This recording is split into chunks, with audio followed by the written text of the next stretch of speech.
할렐루야. 오늘도 새날을 주신 하나님을 찬양합니다. 오늘도 무더위 가운데 건강 조심하시고요. 말씀 충만, 은혜 충만한 하루를 보내셔서 항상 기뻐하고 범사에 감사하는 이 하루를 보내시기를 주님의 이름으로 축원합니다.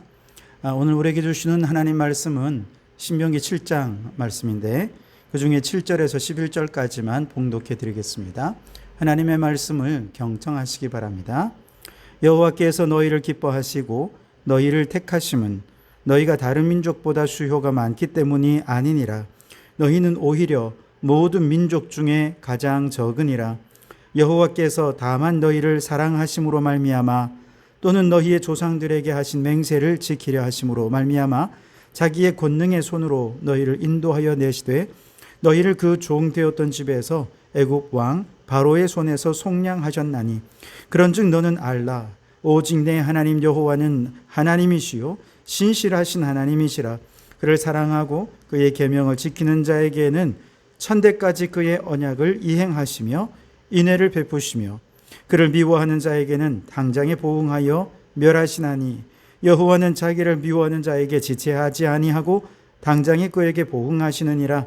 그런즉 너는 오늘 내가 네게 명하는 명령과 규례와 법도를 지켜 행할지니라. 아멘. 너희 말씀을 통해 우리에게 주시는 하나님의 음성을 듣게 되기를 바랍니다. 모세의 두 번째 설교 중 그 전반부에 해당되는 내용을 살펴보고 있는데요. 지난 시간 6장에서는 이스라엘 백성들이 가나안 땅에 들어가서 영원토록 지켜야 할 가장 중요한 백성들의 삶의 원칙에 대해 교훈을 하셨죠. 다시 말해서 유일하신 하나님의 마음과 뜻과 힘을 다해 사랑하고 그 말씀을 마음에 새기며 자녀들에게 부지런히 가르치는 것, 이것은 자자손손 대대로 행해야 할 가장 중요한 신앙과 삶의 원칙이라 가르쳤습니다. 그러면 자녀들은 여호와를 경외하게 되고 온 백성들은 하나님 주시는 복을 누릴 수 있게 될 것이라 약속도 해주셨습니다. 오늘 본문 7장은요, 조금 그 범위를 좁혀서 이스라엘 백성들이 가나안 정복전쟁 과정에서 지켜야 할 신앙의 원칙에 대해서 명령을 주고 있습니다. 자, 가나안을 정복하는 과정에서 이 백성들이 반드시 지켜야 할 원칙은 뭐냐? 우선 첫째는 가나안 족속을 불쌍히 여기지 말고 철저하게 진멸하라라고 하는 명령입니다. 2절과 3절 말씀을 보시면 하나님께서는 가나안을 정복할 때 첫째로 그들과 어떤 언약도 하지 말라 하셨습니다. 둘째로 그들을 불쌍히 여기지도 말라고 말씀하셨고요. 그들과 결혼도 하지 말라 말씀하셨습니다. 뿐만 아니라 5절에 보시면 그들의 제단을 헐고 주상을 깨뜨리고 아세라 목상을 찍고 조각한 우상들을 다 불살라버려라. 그러면서 아주 단호한 태도로 타협함 없는 태도로 이 전쟁을 수행할 것을 명령하셨습니다. 참 이럴 때 보면 하나님께서는 좀 지나치게 좀 너무 잔혹하고 무자비한 모습을 보이시는 것은 아닌가 이런 생각이 좀 들 때가 있습니다. 그러나 이처럼 하나님께서 이스라엘 백성들에게 가나안 족속들에 대해 철저히 진멸을 명령하신 것은요, 하나님이 잔혹하신 분이거나 하나님께 자비가 없어서 그런 건 결코 아닙니다. 오히려 하나님께서는 누구보다 자비로우시고 은혜가 많으신 하나님이십니다. 만약에 하나님의 자비가 아니라면 이 땅에 살고 있는 사람들 중에 남아있을 사람은 아무도 없을 것입니다. 당장에 진멸하시고 당장에 진노하시고 당장에 심판하실 것이기 때문에 그렇죠. 자, 그럼에도 불구하고 이처럼 사랑 많으신 하나님께서 가나안 족속들에게만큼은 철저하게 진멸을 명령하신 이유가 뭐냐? 그만큼 그들은 악행에서 돌이키지 않는 강팍한 마음을 가진 사람들이었기 때문에 그렇습니다. 만약 그들이 자신의 잘못을 인정하고 죄에서 돌이킬 수 있는 자들이었다고 한다면 그들은 결코 멸망하지 않았을 것입니다. 그 대표적인 예가 기브온 거민들 아닙니까? 그들은 비록 이스라엘 백성들에 의해 반드시 진멸되도록 결정된 히위족 속에 속한 가나안 사람들이었습니다. 그러나 그들은 하나님을 두려워했습니다. 이스라엘 백성들을 대적하지 않았습니다. 그래서 꾀를 내어서 이스라엘 백성들과 화친을 하려 했고 결국 그들은 멸망을 면할 수가 있었던 거죠. 만약 그들이 다른 가나안 족속들처럼 마음을 강팍하게 하고 이스라엘을 대적했다면 그들도 아마 진멸될 수밖에 없었을 것입니다. 이렇게 놓고 보면 악인이 멸망하는 것은 결코 하나님의 자비가 없어서가 아니라 오직 그들 스스로가 너무나도 강팍한 마음을 가졌기 때문에 그렇습니다.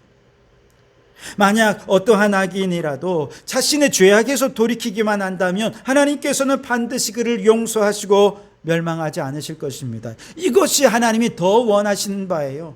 에스겔서 18장 21절 22절 말씀에 보면 악인이 만일 그 행한 모든 죄에서 돌이켜 떠나 내 모든 율례를 지키고 법과 의를 행하면 반드시 살고 죽지 아니할 것이라. 그 범죄한 것이 하나도 기억함이 되지 아니하리니 그 행한 의로 말미암아 살리라. 아멘. 이것이 하나님의 본심이라는 것입니다.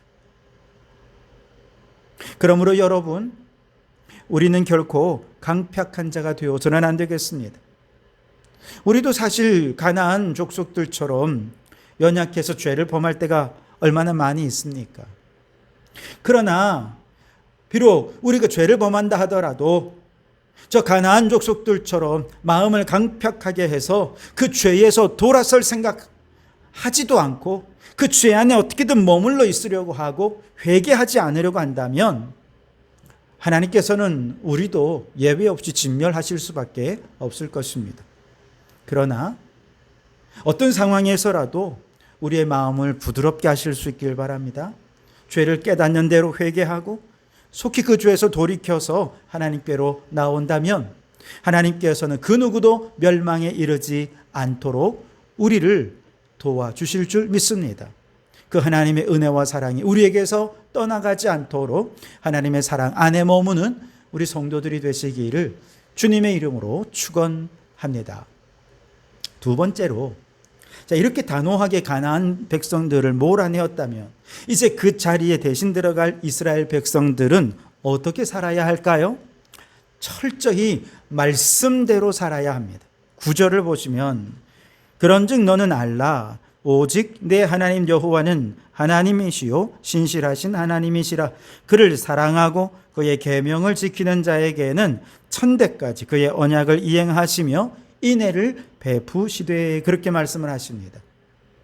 우리가 가나안 땅에 들어가서 그렇게 하나님을 사랑하고 하나님의 말씀을 잘 지킨다면, 그래서 그 땅에 하나님의 나라를 이룰 수 있다면 하나님께서는 바로 그 이스라엘 백성들을 통해서 그 땅에 하나님께서 기뻐하시는 하나님 나라를 이루시고 그 땅에 천대까지 복을 내리실 것이라 약속해 주신 것입니다.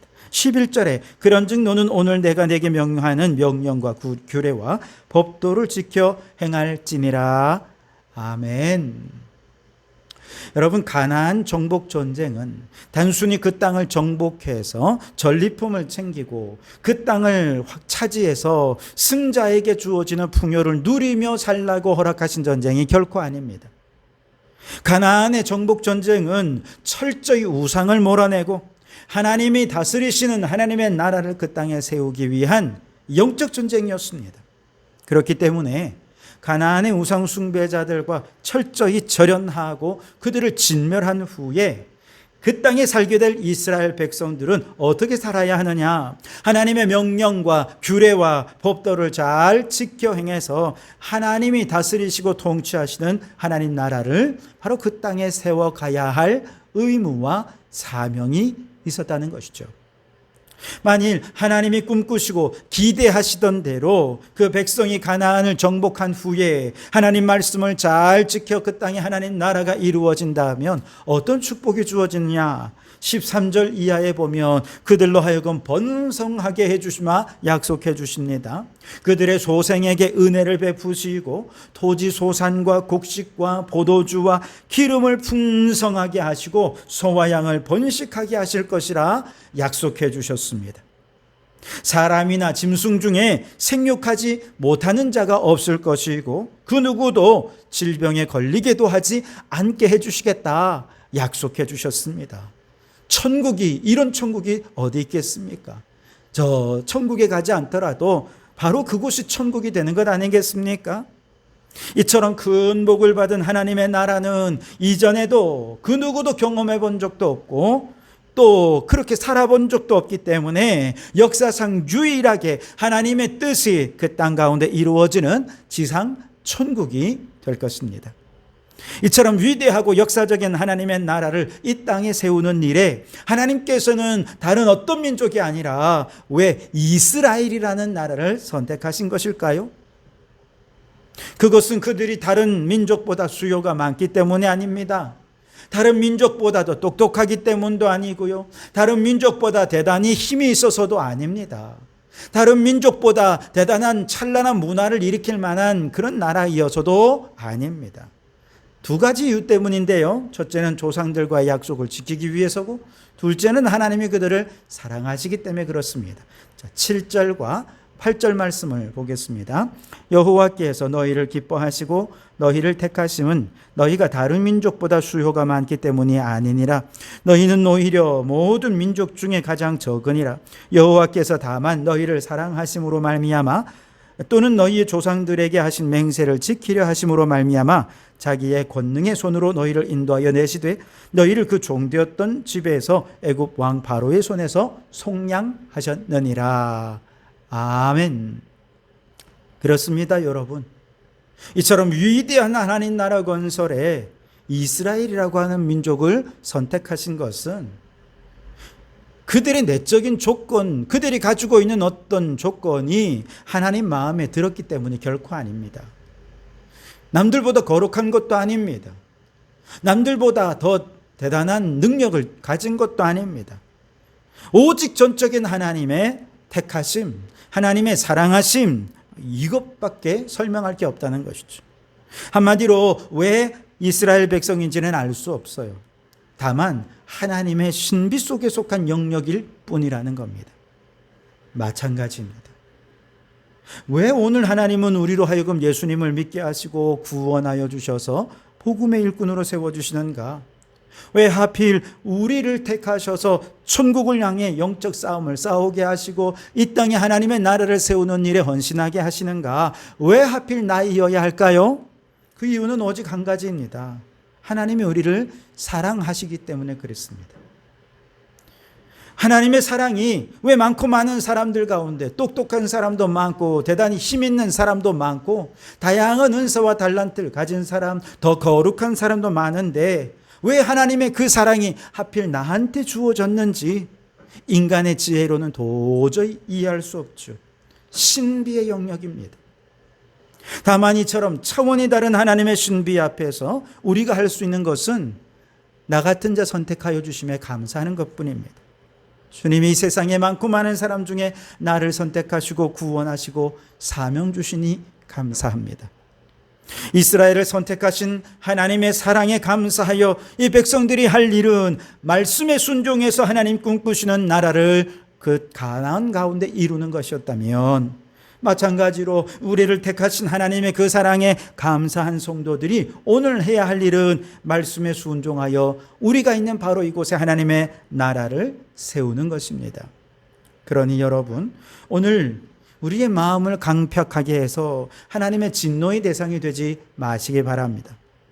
하나님의 사랑을 받는 선민이 되게 하신 하나님의 은혜에 감사하면서 말씀대로 순종해서 오늘 우리가 선 바로 이 땅이 하나님의 나라가 되도록 그렇게 하나님 나라 사명에 충성하는 우리 모든 성도들이 되시기를 주님의 이름으로 축원합니다. 기도하겠습니다. 하나님, 가나안 백성들은 그 마음이 강팍하여 진멸의 대상이 될 수밖에 없었지만 우리의 마음을 부드럽게 하셔서 하나님 말씀에 순종하는 하나님 백성이 되게 하시니 감사합니다. 우리에게 어떤 조건이 있어서 선택하신 것이 아니라 전적인 하나님의 은혜와 사랑과 신비 속에서 우리를 선택하심에 참으로 감사 또 감사드립니다.